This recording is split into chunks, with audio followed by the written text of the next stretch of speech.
While I was leaving for abroad, I got my aged father a condo, the one he dreamed of all his life. I wanted him to have peace in his final years, but instead, I came home to betrayal. My daughter-in-law had secretly sold it behind my back. When my lawyer checked the papers, he texted me 5 words I'll never forget. "She's a silly girl, and she'll pay for this the hard way." I froze. Because that condo wasn't just property, it was my father's peace, his pride, his dignity. And when she called me the next morning, bragging about her brilliant move, she didn't realize the truth was already waiting, and it would destroy everything she built. Before I tell you how it all unfolded, please like this video, subscribe, and comment below where you're watching from, because what happened next will make you believe karma never sleeps. You know, there's something almost sacred about those final weeks before you leave everything behind. I remember standing in my father's old apartment, watching him shuffle between rooms that had grown too small for his dreams, but too familiar for his heart. The walls were thin, the neighbors too loud, and every winter the heating barely worked. But he never complained. Not once. That's who my father was, a man who found gratitude in the smallest corners of life. I had been planning this move abroad for months. A new job, a fresh start, a chance to build something meaningful in my career.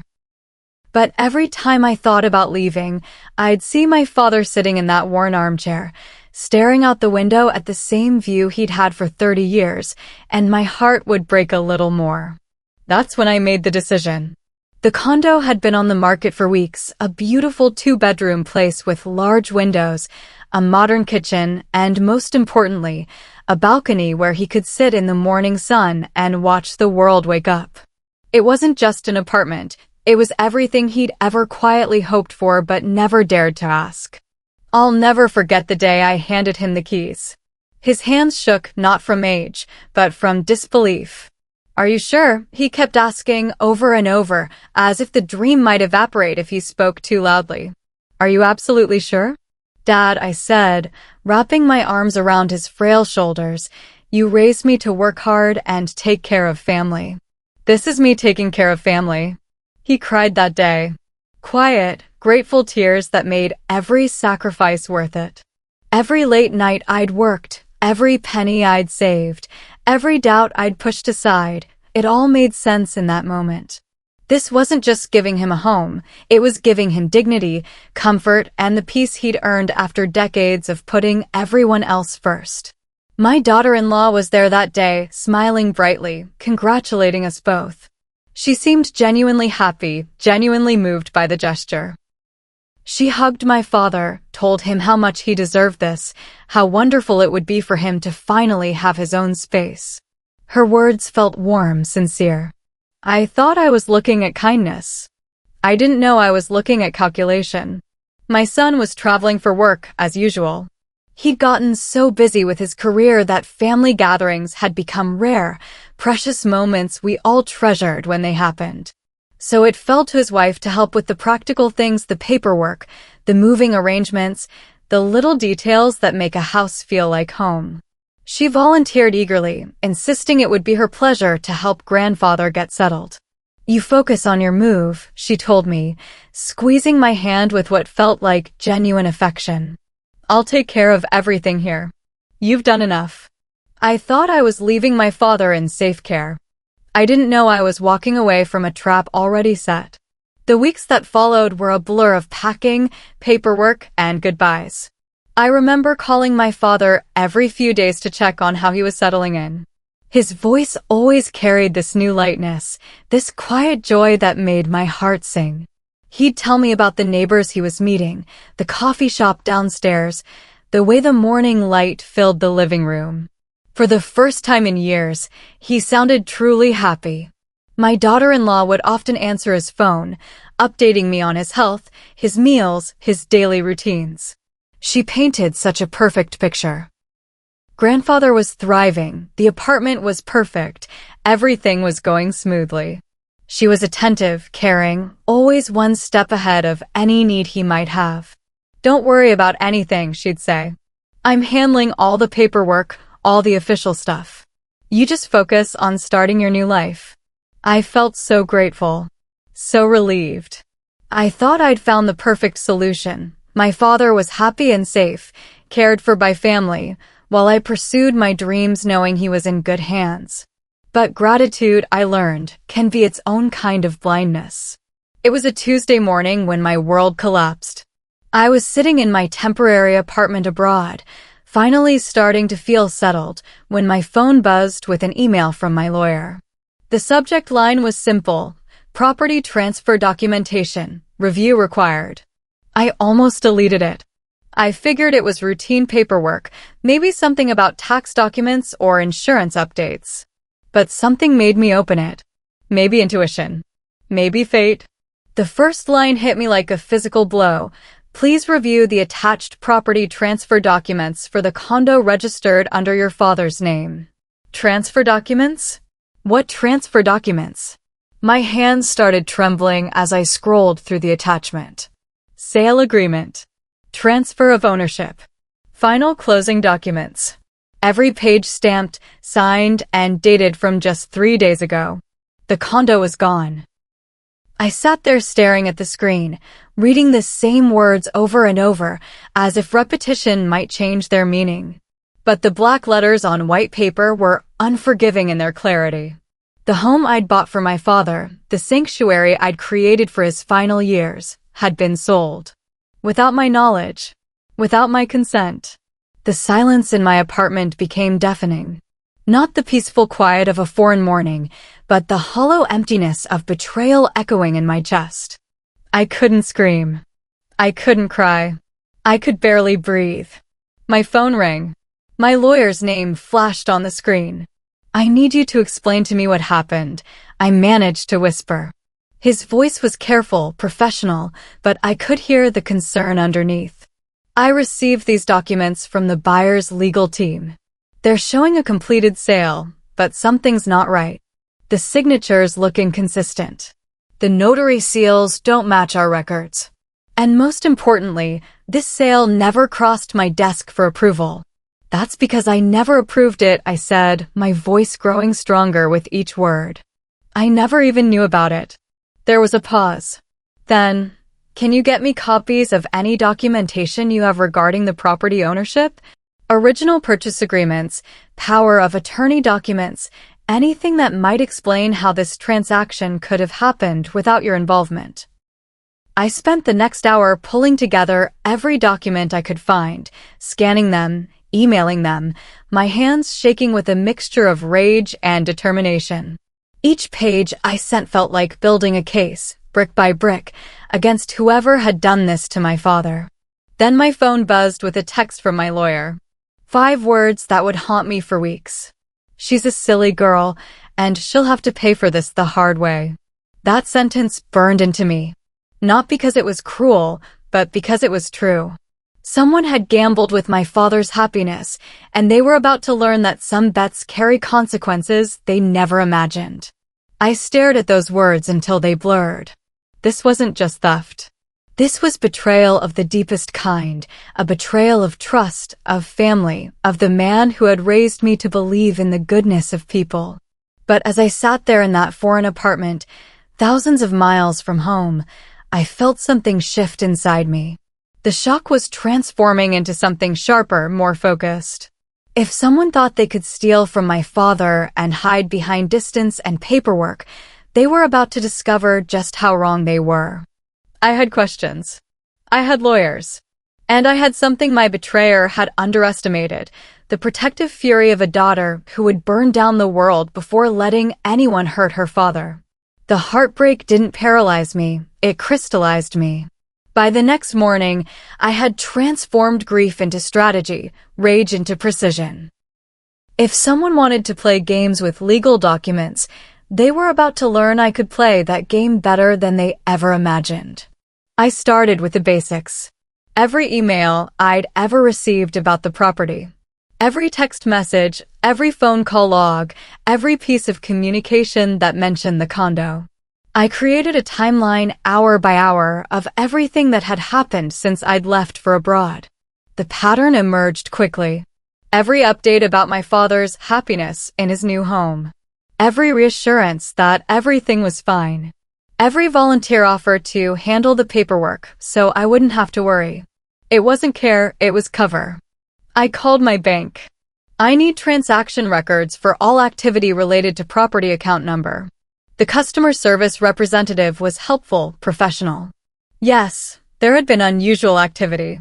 Yes, signatures had been processed that differed from my usual patterns. Yes, they could flag the account and provide detailed documentation. My lawyer called back within hours. His voice had changed, it was sharper now, more focused.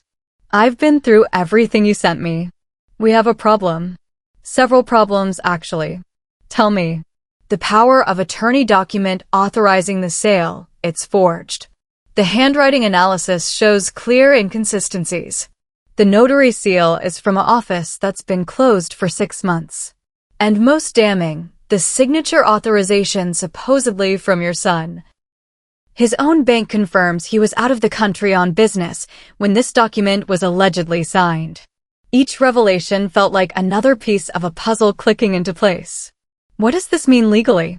It means we're dealing with fraud. Systematic, premeditated fraud. Someone went to considerable effort to make this appear legitimate, but they made mistakes. Costly mistakes. I felt something cold settle in my chest. Not anger, something calmer and infinitely more dangerous. What's our next step? We document everything. We build an airtight case. And then we watch their world unravel. Over the next few days, I became a detective of my own betrayal. I cross-referenced dates, matched handwriting samples, tracked financial transactions. Every forged letter felt like a knife through my father's kindness, but every discovered lie was also another nail in the coffin of whoever had done this. The most painful discovery came when I found the original purchase agreement for the condo. In the margins, in my own handwriting, I'd noted, "For Dad's happiness and security." Seeing those words again, knowing someone had stolen not just property, but the embodiment of my love for my father, something inside me hardened into diamond. They always called me emotional. Too sensitive, too trusting, too willing to see the best in people. They didn't know that emotion could become evidence. They didn't understand that a mother's love could transform into a lawyer's precision. But most importantly, they didn't realize that when you steal from someone's family, you don't just take their property, you create an enemy who will never, ever stop until justice is served. I compiled everything into a folder 3 inches thick. Bank records, handwriting analyses, witness statements, legal precedents. Every lie cataloged, every deception documented, every crime evidenced. And then I waited for the phone to ring. The call came on a Friday morning. I was having coffee in a small cafe near my new apartment, finally feeling some peace after days of investigation, when my phone buzzed with a number I recognized but hadn't expected to hear from. My daughter-in-law. Her voice was bright, cheerful, almost musical with satisfaction. "Good morning. I hope you're settling in well over there." "I am, thank you." I kept my voice neutral, steady.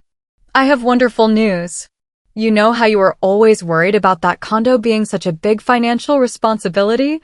Well, I've taken care of that problem for you." The words hung in the air like poison. "What do you mean?" "I finally sold that condo. And I got such a good price for it too. You should really thank me. I saved you so much stress and paperwork. Managing property from abroad is such a hassle, and I knew you had enough on your plate with your new life." Her laughter tinkled through the phone, light and carefree, as if she'd just told me about a successful dinner party instead of confessing to destroying my father's happiness. I sat in that cafe, surrounded by the gentle murmur of strangers' conversations, and felt something inside me go perfectly, completely still. "You sold what wasn't yours."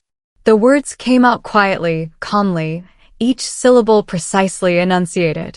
The laughter died immediately. "What are you talking about?" "I was helping. I was taking care of family business while you're away. The documents you forged, the power of attorney, the signature authorizations, the notary stamps. My lawyer has them all." Silence. Complete, Absolute silence that stretched across continents and telephone lines. The bank has flagged all the transactions. The real estate commission has opened an investigation. And that recording device on my phone? It's been running since you started talking. I could hear her breathing change, quick and shallow, panic creeping in around the edges of her voice. You don't understand. I was trying to help. The property was too much responsibility for grandfather, and you weren't here to. Stop. The word cut through her excuses like a blade. Just stop. Click. The line went dead. I sat there for a long moment, staring at my phone, feeling a strange mixture of satisfaction and sadness. The woman I'd trusted with my father's care, the person I'd believed was family, had just revealed herself completely. In her arrogance, in her absolute certainty that distance and charm would protect her, she'd confessed to everything. I saved the call recording with a simple file name, confession.mp3. Proof of guilt. Proof of arrogance. Proof that justice wasn't just coming, it was already here. My phone immediately started buzzing with return calls from her number. I declined every single one. Then came the text messages. We need to talk. You're misunderstanding. Please call me back. I deleted each one without reading it completely. The time for talking was over. The time for consequences had begun. That evening, I called my lawyer and played him the recording. His response was a single word: perfect. What happens now? Now we watch someone learn that stealing from family isn't a clever business move. It's a one-way ticket to criminal court. For the first time in days, I smiled. Not from happiness, but from the deep satisfaction of knowing that truth, once unleashed, is an unstoppable force. The backlash came swift and brutal, but not from the direction I expected. Within hours of hanging up on my daughter-in-law, my phone rang with my son's number. Mom, what the hell is going on? His voice was tight with stress and accusation. She's crying, she's panicking. She says you're threatening her with lawyers over some misunderstanding about paperwork. The disappointment hit me like a physical blow. My own son, taking her side without even asking for my version of events. It's not a misunderstanding, I said carefully. She sold your grandfather's condo without permission. She forged documents to make it appear legal. That's impossible. She wouldn't do that. She's been taking care of grandfather, handling everything while you're away. You're being paranoid. Paranoid. The word stung because I'd heard it before, usually when I questioned something that didn't feel right, when I trusted my instincts over someone else's smooth explanations. The lawyers have evidence. The lawyers are trying to make money off family drama. His voice rose. Mom, please. She didn't mean to hurt anyone. She thought she was helping. Can you just work this out like adults? I closed my eyes, feeling the familiar ache of being doubted by the people who should trust me most. Let me ask you something. Did you sign any documents authorizing the sale of that property? What? No, of course not. I've been traveling for work. I haven't signed anything. Then how did your signature appear on the authorization papers? Silence. For the first time, doubt crept into his voice. What authorization papers? But before I could explain, I heard her voice in the background, urgent and persuasive, pulling him away from the conversation. I have to go, he said quickly. We'll figure this out when everyone calms down. After he hung up, I called my father. His voice was tired, confused, fragile in a way that broke my heart. There's so much noise, he said softly. So much anger. I don't understand what happened to the quiet. Dad, someone sold your condo. You don't live there anymore. I know. She explained it to me. She said it was better this way, less complicated. She said you agreed. The lie was so smooth, so complete, that for a moment I couldn't breathe. She'd not only stolen his home, but convinced him I'd betrayed him too. I never agreed to that, Dad. I'm fighting to get it back. His voice grew even quieter. Peace is better than pride, sweetheart. Maybe we should just let it go. But peace without truth is just silence, I whispered. After I hung up, I sat in my apartment feeling completely, utterly alone. Everyone I loved was either manipulated against me or too tired to fight. My daughter-in-law had painted herself as the victim of my unreasonable accusations, the helpful family member caught in the crossfire of my emotional overreaction. She was good at this game, better than I'd given her credit for. She understood that people want to believe the comfortable lie over the difficult truth, that family harmony often trumps family justice. But she'd made one crucial miscalculation. She thought isolation would weaken me. She thought that if everyone turned against me, I'd back down, give up, let her keep what she'd stolen. She didn't understand that sometimes being alone clarifies everything. When you have nothing left to lose, you discover exactly what you're capable of protecting. I opened my laptop and started typing a detailed email to my lawyer. If my family wouldn't believe me, the courts would. If love couldn't bring justice, law would have to suffice. This time, I refused to back down. This time, the truth would speak louder than all their comfortable lies. The call that changed everything came at 11:47 p.m. on a Tuesday night. I was lying in bed, staring at the ceiling, replaying conversations and wondering if I was fighting a battle I could never win, when my phone rang with an unknown local number. Hello, is this the daughter of the gentleman who was living in the Riverside condo complex?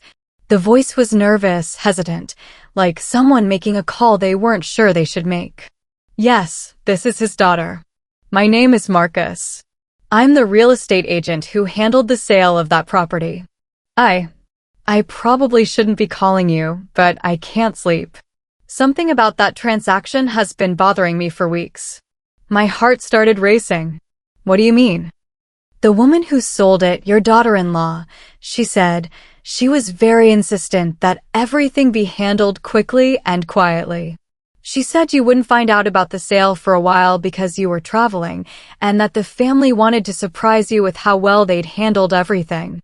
I sat up in bed, grabbing a pen and paper. What else did she say? She said your father was too old to live alone, that the family had decided to move him to assisted living, and that selling the condo was the responsible thing to do. She seemed to know all the right things to say. He paused. But she also seemed nervous. Really nervous. Like she was rushing through something she wasn't supposed to be doing. Did she have proper authorization for the sale? Another pause, longer this time. That's what's been bothering me. The documents looked legitimate, but when I tried to verify some of the signatures with your lawyer's office, they had no record of any sale authorization. And when I called the notary office listed on the papers, they said they'd been closed for months. My hand was shaking as I wrote down every word. Are you willing to make a statement about this? That's why I'm calling. I've been in real estate for 15 years, and I've never had a transaction feel this wrong. If someone defrauded your family, I want to help make it right. After we hung up, I called my lawyer immediately, despite the late hour. His phone went straight to voicemail, but I left a message that was equal parts triumph and vindication. It's all unraveling. Call me as soon as you get this. By morning, he called back with news that made my heart sing. The fraud report has been filed. Her bank accounts are frozen pending investigation. And based on the real estate agent's testimony and the document analysis, the prosecutor is considering criminal charges. What does that mean for my father? It means she can't spend money she doesn't have access to. It means the sale can be challenged in court with compelling evidence of fraud. And most importantly, it means she's about to realize that playing games with legal documents has serious, life-changing consequences. I felt something I hadn't experienced in weeks, hope. Not just for justice, but for vindication. For proof that I wasn't paranoid or emotional or unreasonable. I was a daughter protecting her father from someone who'd seen his kindness as weakness and his trust as opportunity. There's something else, my lawyer continued. She's been trying to reach my office. Multiple times. She wants to discuss a resolution to avoid any further legal action. I smiled for the first time in what felt like forever. Then she wants to settle. That would be my assessment. Good, I said, my voice steady and sure. Then she'll settle my way. And just like that, silence became my revenge. Every unreturned phone call, every ignored text message, every day she spent wondering when the hammer would fall, it was all justice served one quiet moment at a time. The hunter had become the hunted, and I was just getting started. The desperation in her voice messages grew more pronounced with each passing day. At first, they were commanding, almost indignant. "We need to talk about this misunderstanding immediately." Then they became pleading, "Please, just call me back so we can work this out." By the end of the week, they were pure panic. "You don't understand what this is doing to the family." I listened to each one with the cold satisfaction of someone watching karma work its magic. My lawyer had instructed me not to engage directly, to let the legal process unfold without interference. But more than that, I wanted her to experience the same helplessness I'd felt when I discovered the theft, the sickening realization that someone you trusted had been plotting against you all along. The breaking point came on a Friday afternoon. My lawyer called with barely controlled excitement in his voice. "She wants to meet. Immediately. She's willing to discuss full restitution." Full restitution of what? Everything. The property value, legal fees, and what she's calling family reconciliation terms. She's scared. Really scared. I thought about it for exactly 30 seconds. Tell her she can settle, but only on my terms. Non-negotiable terms. What terms? I'd been thinking about this moment for days, imagining exactly what justice would look like. Not revenge justice. The kind that would ensure this never happened to anyone else's family. 4 conditions. First, a notarized written apology to my father, admitting exactly what she did and taking full responsibility for the deception. Okay, that's reasonable. Second, full repayment to the buyers from her own personal accounts, not family money, not joint accounts, her money, so they can find another home without being penalized for her fraud. That's going to hurt financially, but it's fair. Third, a detailed letter to my son explaining exactly how she forged his signature, lied about his authorization, and manipulated him into defending her actions. That's going to destroy their relationship. Their relationship was built on lies. I'm just demanding truth. My voice was steady, calm. And fourth, a signed legal agreement that she will never, under any circumstances, handle any aspect of family property, finances, or legal matters again. If she wants to stay married to my son, she does it without access to family assets. My lawyer was quiet for a moment. These terms are comprehensive and somewhat punitive. She stole my father's home and convinced my family I was crazy for trying to get it back. These terms aren't punitive, they're protective. I'll present them to her lawyer. The response came back within 2 hours. Complete acceptance. No negotiation. No counteroffers. No attempts to soften any of the conditions. Just total, immediate surrender. When my lawyer called to confirm she'd signed everything, I asked him to read me the opening line of her apology letter. His voice carried a note of professional satisfaction. I deliberately deceived the family and forged legal documents to sell property that did not belong to me. I manipulated family relationships to cover my actions and caused harm to an elderly man who trusted me with his care. She actually wrote that? Signed, dated, and notarized. It's legally binding, and it's an admission of criminal fraud. I closed my eyes and felt something I hadn't experienced in months. Peace. Not the fragile quiet of pretending everything was fine, but the deep, lasting peace of knowing that truth had prevailed. What happens now? Now your father gets his home back. The buyers are being compensated, the property reverts to the family, and she spends the next several years rebuilding her life without access to anyone else's assets. Justice served in silence. Exactly as it should be. The first time I saw my father after everything was resolved, he was standing on the balcony of his condo, watering the small herb garden he'd started in ceramic pots along the railing. The afternoon sun caught the silver in his hair, and for a moment he looked exactly like he had in my childhood. Peaceful, content, completely absorbed in the simple joy of nurturing something beautiful. "Dad," I called softly from the doorway. He turned, and his face lit up with a smile I hadn't seen in months. "There's my girl. Come, look at the basil. It's growing so well in this light." I joined him on the balcony, breathing in the scent of herbs and the satisfaction of a wrong made right. The city stretched out below us, busy and complicated, but up here everything felt simple and clear. "I'm sorry it took so long to bring you home," I said. He reached over and took my hand in his weathered fingers. "You always had more strength than you knew. Even as a little girl, you never let anyone tell you what was right when you knew it was wrong." We stood there in comfortable silence for a while, watching the world move below us while we remained steady and safe above it all. "What will you do now?" he asked. I'd been thinking about that question for weeks. The legal battle was over, the property was secure, but something larger had shifted inside me during those months of fighting for justice. "I'm going to start a foundation," I said. "In your name. To help other elderly parents who get taken advantage of by people they trust." His eyes widened. "In my name? The Joseph Martinez Foundation for Elder Protection. We'll provide legal aid, financial counseling, and advocacy services for seniors whose families try to exploit them." I squeezed his hand. "You taught me that kindness isn't weakness, Dad. But kindness needs protection sometimes." A few months later, I sold the condo at fair market value and used the proceeds to officially establish the foundation. My father moved to a smaller apartment closer to my brother's family, people who had proven they could be trusted with his care. But the foundation became something bigger than either of us had imagined. Our first case was an elderly woman whose son had drained her retirement accounts. Our second was a grandfather whose daughter-in-law had forged his will.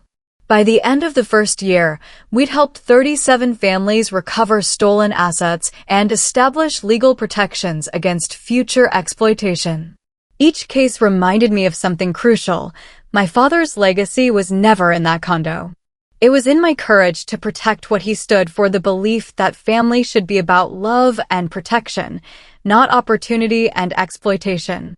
My daughter-in-law never contacted me again after signing the settlement agreement. Her marriage to my son lasted 6 more months before he discovered other lies, other deceptions that had nothing to do with property and everything to do with her inability to build relationships on truth instead of manipulation. He divorced her quietly, apologized to me even more quietly, and slowly began rebuilding trust with his grandfather. She lost more than money in those months. She lost her comfortable life, her social standing, her reputation in the community. But most importantly, she lost the power to hurt people who trusted her. I gained something far more valuable than financial restitution. I gained the unshakable knowledge that when someone you love is threatened, you have the capacity to become absolutely unstoppable in their defense. I learned that emotional strength and legal precision aren't opposites, they're partners in the pursuit of justice. Some people think they're clever when they betray the kind. They mistake gentleness for weakness, trust for stupidity, love for opportunity. My daughter-in-law thought she'd found the perfect victim in my father, an elderly man with no one to protect him but a daughter living thousands of miles away. She thought she'd calculated every angle, covered every base, manipulated every relationship that might threaten her scheme. She was smart, thorough, convincing. She almost got away with it. But she made one fatal miscalculation. She assumed that distance would equal helplessness, that kindness couldn't transform into determination, that love wouldn't find a way to fight back across continents and legal systems. She didn't understand that some bonds can't be broken by paperwork, some protection can't be defeated by geography, and some justice can't be avoided no matter how cleverly you think you've hidden the truth. Kindness always keeps its receipts. Every act of trust creates a record. Every moment of care builds evidence. Every expression of love establishes proof that someone, somewhere, will fight to protect what matters. My daughter-in-law thought she'd taken everything my father's home, his peace, his dignity, and my family's trust in my judgment. But all she did was teach me how strong I could be when someone I love needs protecting. She taught me that silence can be a weapon, that patience can be a strategy, and that justice delayed isn't justice denied. It's justice that's been given time to become absolutely, completely unstoppable. The foundation now operates in 3 states and has helped hundreds of families recover millions of dollars in stolen assets. My father, at 83, serves on the board of directors and reviews every case personally. He says it gives him purpose to know that his ordeal became the foundation for protecting other families. But late at night, when I'm working on a particularly difficult case, I sometimes think about that phone call where she bragged about her brilliant move. I think about the arrogance in her voice, the certainty that she'd won, the complete absence of remorse for what she'd done to a man who'd shown her nothing but kindness. And I smile. Because karma didn't just catch up with her, it ran her down with mathematical precision, legal thoroughness, and the relentless determination of a daughter who refused to let anyone steal her father's peace. If you've ever had to fight for what's right, tell me, was it worth it? Comment your thoughts below, like this video, and subscribe for more stories that remind the world that truth always wins in the end. Because it does. It always does. Sometimes it just takes a while to organize its evidence.